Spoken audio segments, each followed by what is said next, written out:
My name is Alexis Davis, and I am a survivor of sexual assault.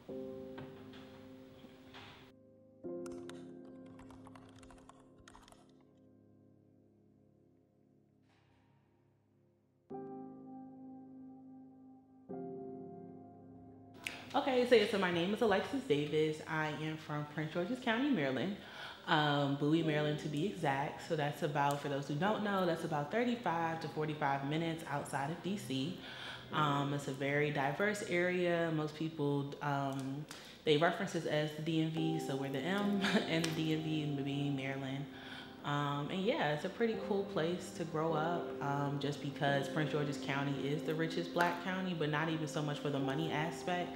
But just to be constantly around black excellence, black people pushing each other. I never really did, fortunately feel like the minority. So that's been one of the benefits of growing up there.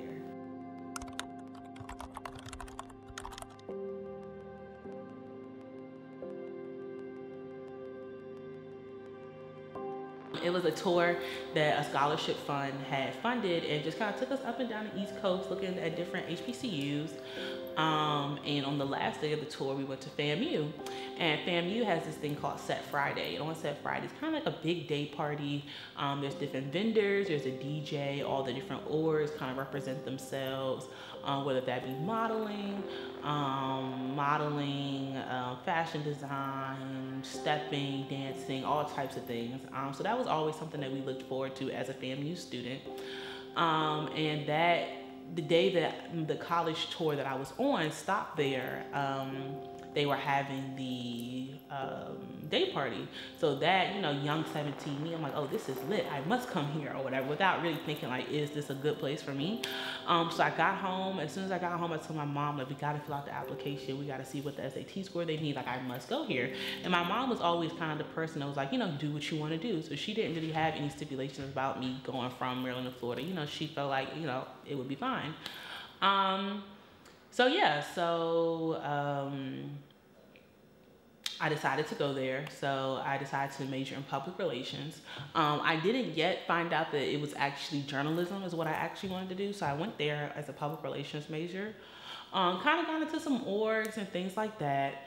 But I just couldn't really seem to find, I guess what you could say, my people. So I kind of felt back in that stage of how I felt in elementary school, kind of going back to that 8-year-old girl that, goes to different friend groups or whatever. So I didn't really, once I first got there, I was like, it's like I would hang out with the group. I'm like, you guys aren't really for me. Then I would hang out with another group. I'm like, So it kind of got a little frustrating, especially being that far away from home, not being able to find, a group. So.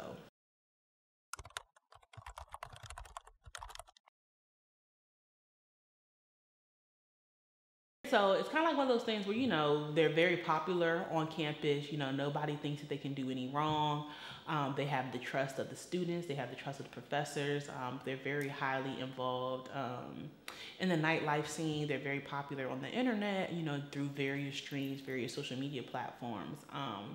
And so, if you're a freshman, you want to be around that group. You want to be seen. It's kind of like, when you're in high school, you want to be around the cheerleaders. You want to be around the basketball team. You want to be around the people that are dressing nice. That's just what you want to be around. So yeah, so the group of people that I was kind of hanging out with for a little while, well, I would say the group of people that kind of stuck the longest. So they actually went to school prior to going to FAMU. They all kind of one of them actually went to school with him. And so he was having a party. One of the organizations on campus, one of the like fashion organizations on campus, were having a party, and they were using his house. I believe it was his house, or he had some type of association with the property where you had to go through him to use the space. So my friend group, we all wanted to go, especially because it was very close to the dorms. And if you're a freshman, you don't have a car, and the Ubers add up. So anything that's close that seems fun, you want to go. So yeah, so he, it wasn't his party, but since the people that were having the party had access to the property through him, he was there. And I had seen him previously, you know, at that day party that I spoke of, different tailgates, etc.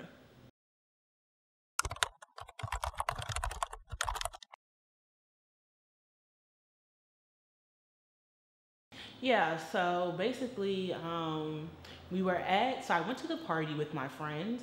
So I went with, I can't remember. So it was a group of three people that I mostly hung out with the majority of the time. I can't remember if the third one was there because this was about 4 years ago. Yeah, this was 4 years ago. So I can't remember the third one was there, but I definitely know that the girl that knew him from high school was there, and her best friend was there. So her best friend had arrived to the party late because at the time she was dealing with somebody. So it was kind of one of those things where she was trying to juggle both. Like, I'm in this relationship, but I want to hang out with my friends. So she had went out with the person she was seeing at the time, and then she had met up with me and the girl that knew him from high school. She had met up with us at the party. So we're at the party or whatever, and we're just drinking. And you know, now, you know, you're older, you're a little bit more classy. You kind of know what you like to drink. You won't just kind of just drink anything, if that makes sense. You know, mixing white, dark, you don't really do that now, especially, you know, once you get over 21, you get over being like, you know, pressed to drink. You kind of find your niche drink that you go, you know, you sit at the bar, you're like, okay, this is my go-to drink, etc. But until you really get to that stage, you know, you're kind of mixing, you're kind of drinking whatever. So yeah, so I definitely feel like I didn't have enough experience, especially with only being 18, I didn't have enough experience with alcohol management. And I kind of feel like people who are preying on doing those types of things, they don't,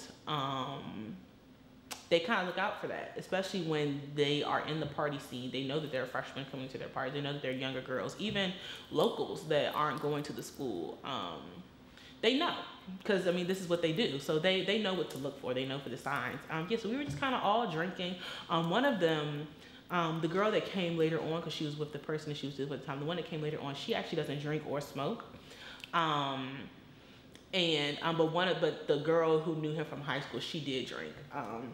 So we're just drinking or whatever, and then I noticed after a while, like, she's not really drinking too much anymore. She's kind of like, okay, like, yeah, I'm done, but I'm kind of still drinking or whatever. And the guy, it got to the point where, like, he's not pouring me like shots, like pouring a cup. It's just like directly from the bottle now. But I'm just like, you know, like, whatever, like, we're having a good time. So I'm not really aware of these little things that probably a sober person would have been able to pick up on. So we're drinking or whatever. And so then he's like, oh, I know you're into like fashion and sneakers and things like this. Let me show you like some of like the cool finds I have. So like for those that aren't really in the sneaker industry, like it's very like there's some sneakers that are just like, wow, like how did you get your hands on those? Or, oh, you know, you might have stood in line for hours. You might have got your luck in a raffle or whatever the case may be. So he's like, oh yeah, I have this, this, and this. And you know, me knowing that that's one of my main interests, I'm like, you know, and also not really thinking too clearly, I'm like, oh, I want to see. So we go to his room or whatever. He's showing me different items, different things that he has. And he's also very popular on YouTube. He would do different hauls or just different, you know, typical YouTube person.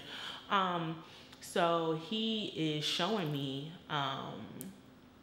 he's like showing me like his different YouTube videos, his stuff, things like that. Just kind of like almost playing like the, hey, I just want to be good friends and we have similar interests, so let me try to prove to you how we have similar interests. He kind of tried to play that front. But yeah, so he's just showing me different things or whatever. And then so I'm sitting on the bed. He doesn't really have like chairs or couch or anything. It's just like the bed, the closet, and then like a TV. So yeah, so we're just sitting there or whatever, we're talking. And then he's like, oh, well, like, you know, I can tell like you're a little drunk or whatever, like, you know, you can like chill out here and take a nap, and then, you know, just let me know like when you're ready to go. So I'm like, okay, you know, of course me now would have never been like, okay, even if I am drunk, you know, I still feel like if you're drunk, you kind of know what you're doing.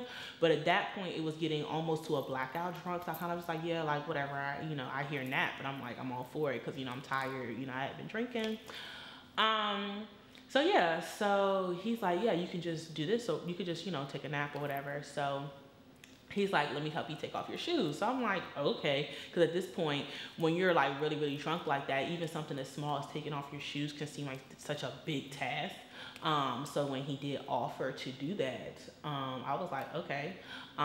So he took off my shoes or whatever. So I'm just laying down. He leaves out for maybe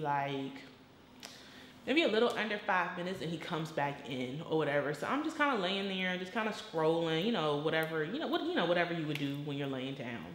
And he still has like the YouTube video rolling in the background. So, and I at that party, it was like the winter time ish. So I had like on a one piece suit, like a long sleeve suit, and you kind of like, you got it on and off just by like zipping and unzipping the front. So I would say, I try to stand away from using the term easy access, because it kind of makes it seem like you are giving them the okay. But I would say what I had on kind of was easy access. It wasn't anything short. It was like, pants and sleeves. But if you just unzip the front, like, it's off now. So that kind of definitely, all these little signs kind of lead to like, what you're doing, type of thing. Trying to play the, oh, I just want to be your good friend type of role. So yeah, he came back in there, whatever, my shoes are off. So since they were kind of legging material, so since my shoes are already off, it's the shoe doesn't stop it from coming down anymore, if that makes sense. So yeah, so he's talking to me or whatever, and then he just like unzips it, and I'm kind of like, it's like I'm moving to stop it, but since I'm so like in and out of like blackout drunk, it's kind of like it's like I'm trying to stop it, but like my mind and like my arms and legs are just not all on one accord like how they usually would be if you were, just on a regular day like today. So yeah, so one thing led to another, and yeah, so then once it was over, I texted we had a group chat, all friends have group chats. I texted them and I was like, hey, like, are y'all still here? And they're like, no, we're back in our dorm. So I'm like, what do you mean? Like, we're back in our y'all are back. And then nobody said anything. So I'm just like, for me, I was kind of I was more so upset at myself, because not because of the actual incident, because the incident of course was not my fault, but just because leading up to this, they had shown me a lot of red flags that we weren't really as close of friends as I thought we were, but I kind of kept giving them the benefit of the doubt. But then it was like, okay, you came to this party with them, you allowed yourself to get drunk, etc., and they kept showing you red flags that they're not really your friends. So yeah, so they texted back in the group chat like, we are back in our dorm. So I'm like, okay.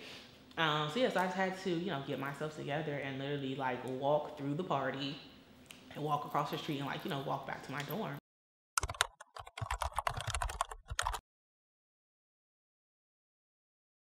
I would say probably like 3 weeks to a month later, all these different girls on Twitter, you know how like they'll come out, everyone will kind of come out on social media if one person starts attacking someone, all these different girls started telling different stories about him. So I'm like, what, what's going on? Because